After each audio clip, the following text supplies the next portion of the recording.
hadratin Nabi Mustafa Rasulillah sallallahu alaihi wasallam wa Syekh Ibnu Athaillah Syaikhul lahum al-Fatihah. Alhamdulillahirabbil alamin.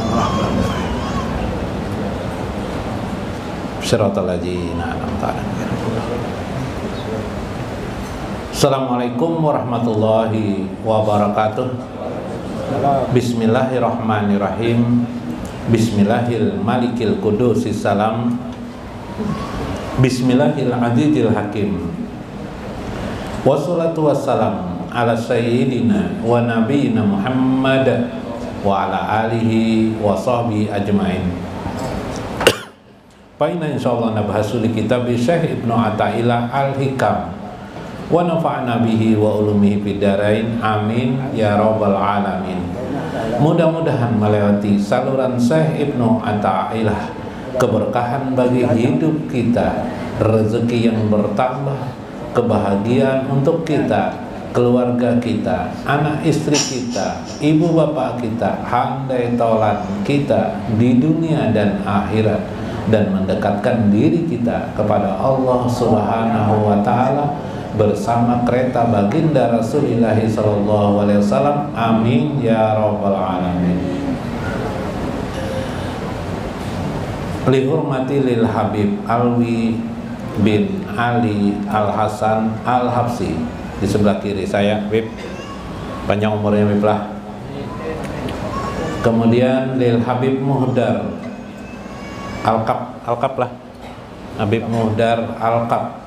Beliau dari Amuntai, asalnya Banjar, kawin di Banjar, tinggal di Amuntai. Nah, Amuntai. Ada waktu beliau hadir sini, alhamdulillah, biplah. Mudahan pian banyak rezeki bipai. Nikmat Allah banyak diturunkan kepada pian. Di Amuntai itu di mana, Bib? Di Banua 5 ya. Kalau ada orang Amuntai itu, ada orang Amuntai nasib mana tuh? Yanor tuh orang Amuntai itu, Bipai. Tuhnya dari Amuntai itu datang tuh. Dari Amuntai. Lihormati Kiai Haji Zainal Arifin di sebelah kanan saya. Tidak perlu saya perkenalkan lagi karena beliau sudah terkenal. Kemudian mudahan beliau panjang umur lah teruslah. Nah, ada apa-apa, Bipai. Panjang umur biar tambah pulang. Nambah apa kali barang Wah. Guru Jenal mau aminakan mana sih, Din? Jangan tapi diaminakan yang terakhir tuh. Lihormati guru kita Kiai Haji Mas Kuni. Alhamdulillah beliau juga hadir, dan Guru Mulyadi. Mudah-mudahan mereka ini juga panjang umur. Kita berdoa semuanya lah untuk kita semua yang hadir dan yang tidak hadir. Allahumma tawil umurana wasahi jasadana wasabit imanana wa asin amalana wa ilal khair qaribna wa min syarri abdi wa min syarri abidna waqdi hawaizana fid dini wad dunya innaka ala kulli syai'in qadir fid dini wad dunya innaka ala kulli syai'in qadir ij'al lana wa alaihim min awliya Allah birahmatika ya arhamar rahimin amin ya rabbal alamin. Tersandet berokok sedikitannya lah tersandetnya. Faqala al-mu'allifu rahimahullah, berkata Syekh Ibnu Athaillah, hatta ja'alaka fi zahiri mumtasilan li amrihi wa rajaqaka fil batini istislami li qahri faqad a'zam minnah alaika. Mata ja'alaka fi zahiri, apabila, kata Syekh Ibnu Athaillah, Allah telah menjadikan dirimu saat ini, johirmu mumtasilan li amrihi, sudah mampu melaksanakan perintah-perintah Allah, mengerjakan sholat 5 waktu, menjauhi larangan-larangan Allah, tidak makan babi, tidak minuman keras, tidak berbuat maksiat, banyak beribadah kepada Allah. Sudah merasa itu sudah kamu dapat perhatikan, johir itu sudah terlihat. Warajaqaka, dan juga Allah memberikan rezeki pada fil batini, pada batinmu. Apa itu? Al-istislam, rasa berserah diri kepada Allah. Perasaan selalu ingin berserah diri kepada Allah, perasaan rendah di hadapan Allah. Liqahri, karena didasari engkau sudah menyadari tentang qahar Allah, keperkasaan Allah yang maha hebat dalam hidup ini. A'zamul minnah alaika, engkau sebenarnya sudah mendapatkan minnah yang besar. Minnah itu semacam limpahan karunia Allah khusus pada engkau yang jarang diberikan Allah kepada hamba-hambanya. Subhanallah. Kenapa? Karena biasanya si hamba itu bila sudah bisa mengerjakan syariat johir itu, biasanya dia lalai di hatinya. Perasaan yang timbul adalah bangganya. Adapun orang diberikan Tuhan karunia kedua-duanya, johir dan batinnya, setelah dia mengerjakan semua itu bukan bangga di hatinya, dia berharap terus supaya dapat mengerjakannya, istiqomah, berharap istiqomah. Dia merasa hina dina tumbuh di hatinya, hina dina di hadapan Allah. Lalu dia berserah diri kepada Allah terus menerus, karena semua yang dia kerjakan tidak mungkin tanpa anugerah bantuan Allah disadari. Maka pada saat itulah orang itu berarti mendapat minnah yang sangat besar, karunia yang sangat besar dari Allah Subhanahu wa ta'ala. Bahasa lainnya sudah naik tingkat dari tingkat SD ke SMP, dari awam masuk kepada khawas. Subhanallah. Nah, ini penting lah sekali. Kita lihat dalam tafsir Syekh Syarqawi. Pokola mata ja'alaka fi zahiri mumtasilan li amrihi bi an wafaqaka lil qiyami bi ta'atihi wa yasiriha laka. Karena sesungguhnya bi an wafaqa lil qiyam, hanya Allah lah yang bisa memberikan taufik kepada setiap orang. Jadi kemarin ada hidayah, ada taufik. Apa bedanya hidayah dengan taufik? Hidayah itu petunjuk. Semua manusia pada dasarnya sudah dapat hidayah, tapi hanya taswir, gambaran. Lalu dia masuk Islam, maka saat itu dia mendapatkan hidayah Islam namanya. Hidayah Islam. Taufik itu bisa membedakan mana benar, mana salah, mana yang mendekatkan dirinya kepada Allah, mana yang tidak mendekatkan dirinya kepada Allah. Itu namanya taufik. Faqo, sesuatu yang di atas, bisa membedakan dia sampai dia bisa menyelami mana yang mendekatkan dirinya kepada Allah, bahkan mengetahui kondisi dirinya di hadapan Allah. Ialah manusia ini sebenarnya sangat hina dina liqahrihi, karena bila dia menyadari qahar Allah Subhanahu wa ta'ala. Nanti kita jelaskan itu. Warajaka fil batini fil batinil istislami liqahrihi ay ar-ridho bima yazri alaika min maulaka, sehingga di batinmu timbul selalu ridho, yajri alaika ma yajri alaika, apa saja yang datang kepada dirimu, bagaikan air yang terus menerus turun dari atas yang tinggi menuju ke bawah, turun terus, selalu ridho atas keadaan itu. Subhanallah. Ini satu hal yang mudah secara teori, tapi berbeda dengan yang dimaksud daripada pengertian pelaksanaan dalam hidup ini. Begini, untuk memahami ya ma'rifatullah dan tidak, lihat di layar di layar, orang itu belajar ilmu tauhid. Ya. Kita syariat dulu ya, syariat, coba lihat syariat. Nah, lihat ini syariat, syariah, syariatun.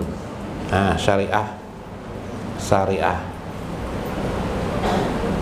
Syariah itu apa? Ma syara'ahullah, apa yang diturunkan Allah. Syariah itu ada dua, biasanya dikenal Al-Quran dan Al-Hadis, yalah. Nah, Al-Quran dan hadis ini bisa dipahami hanya oleh disebut dengan al-ulama. Lalu dari ulama inilah, dari Quran, hadis, dari ulama ini simbolnya, dari Quran, hadis ini pula, nah, menimbulkan namanya qiyas.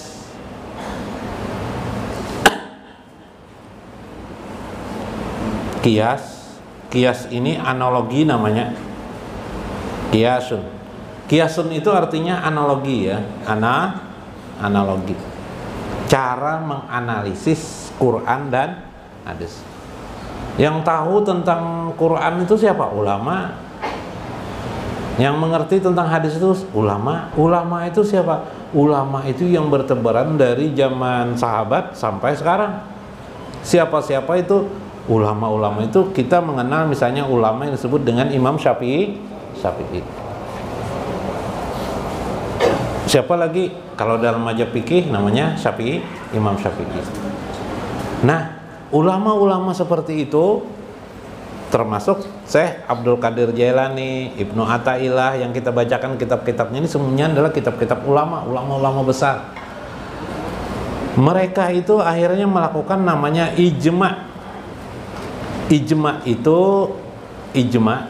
itu artinya adalah berkumpul mereka mengeluarkan pendapat hasil dari analisis mereka tadi tentang apa yang dimaksud oleh Quran dan hadis.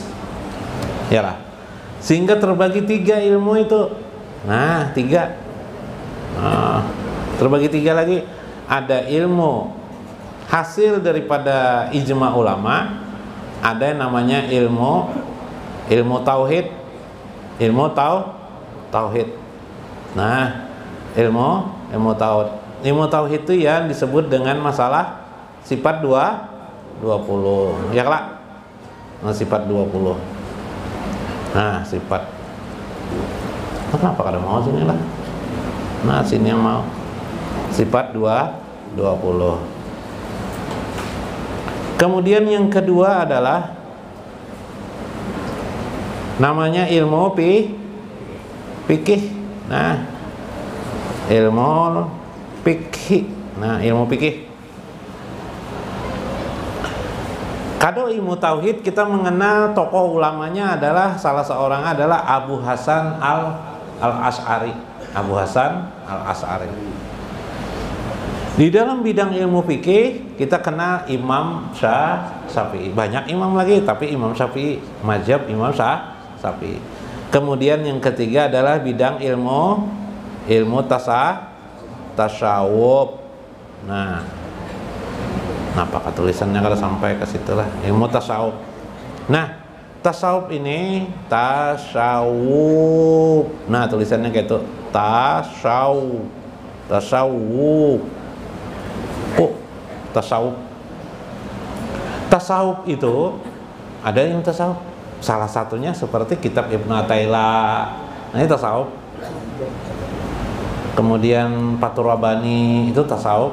Kitab-kitab Al-Gunya ada fikihnya, ada tasawufnya. Sirrul Asrar itu tasawuf. Nah, tiga ilmu ini. Dari semua ilmu-ilmu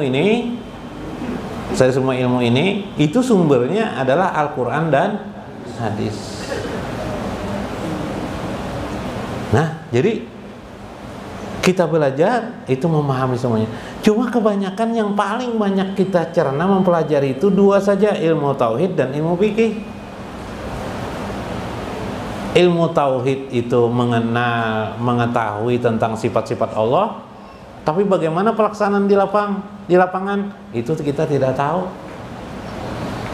Bagaimana menerapkan aplikasi dalam hidup sehari-hari kita tidak tahu. Kalau ilmu fikih kita masih tahu. Bagaimana tata cara berwudu, kita berwudu masih bisa.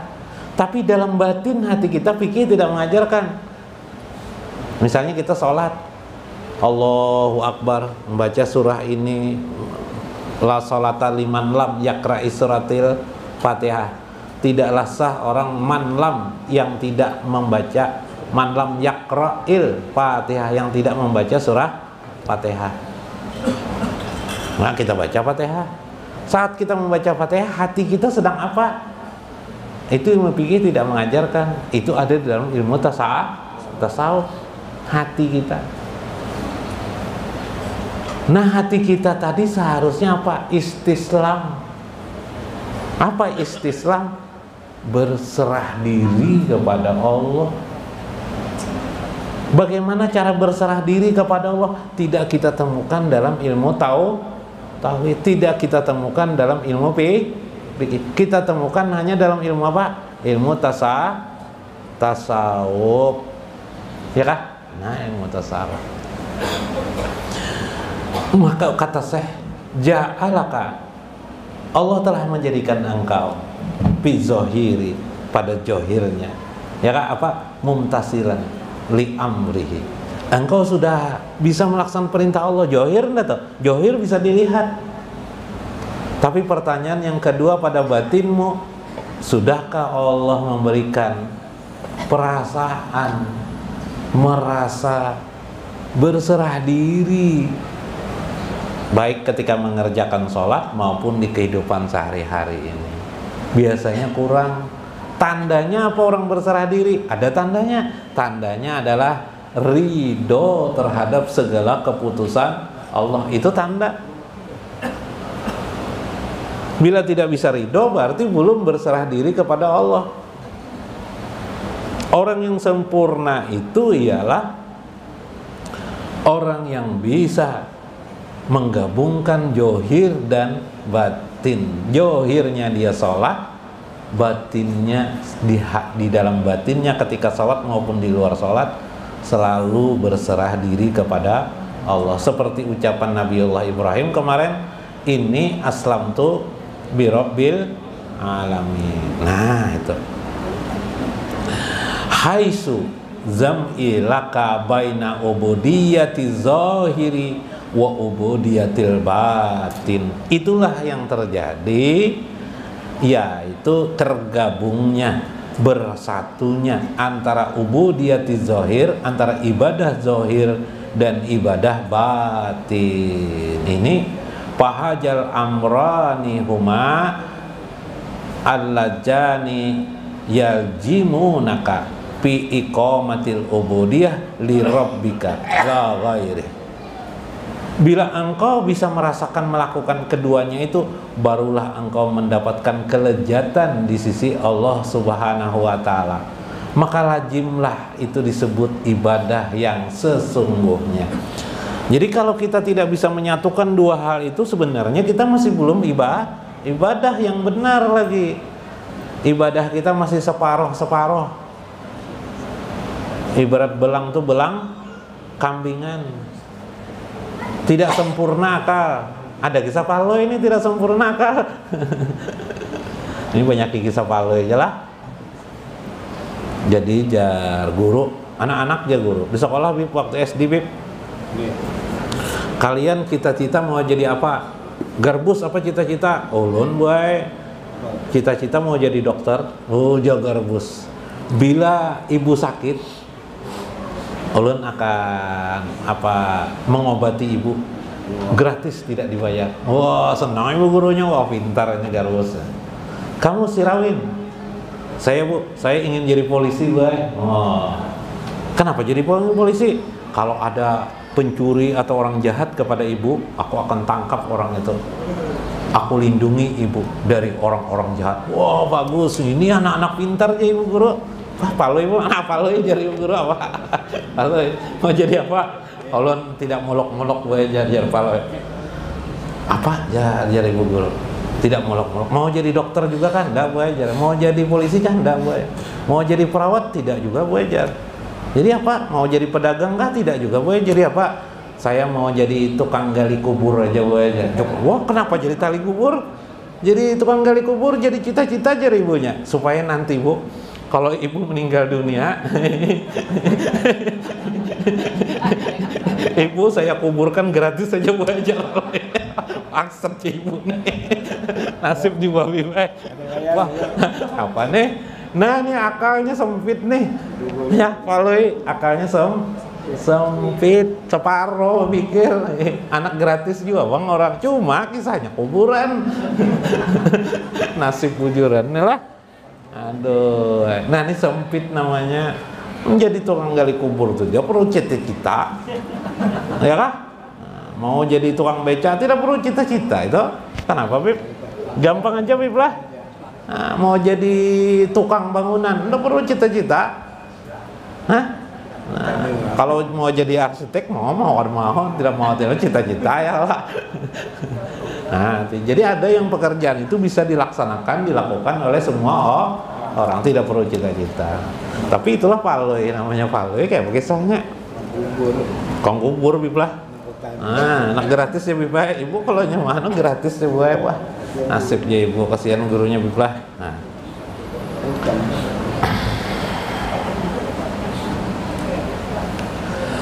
Kultu, aku berkata kata Syekh Ajibah dalam kitab Iqazul Himam ya, dalam Iqazul Himam. Tadi sudah habiskah? Oh, belum habis tadi itu saya serkawina. Palimaja.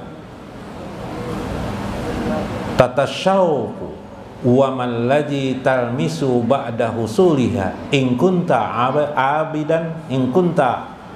abidan haqiqiyan wa hal darajat ahlul kamali illa taqallabu bi ubudiyati zahiri wa ubudiyatil batin.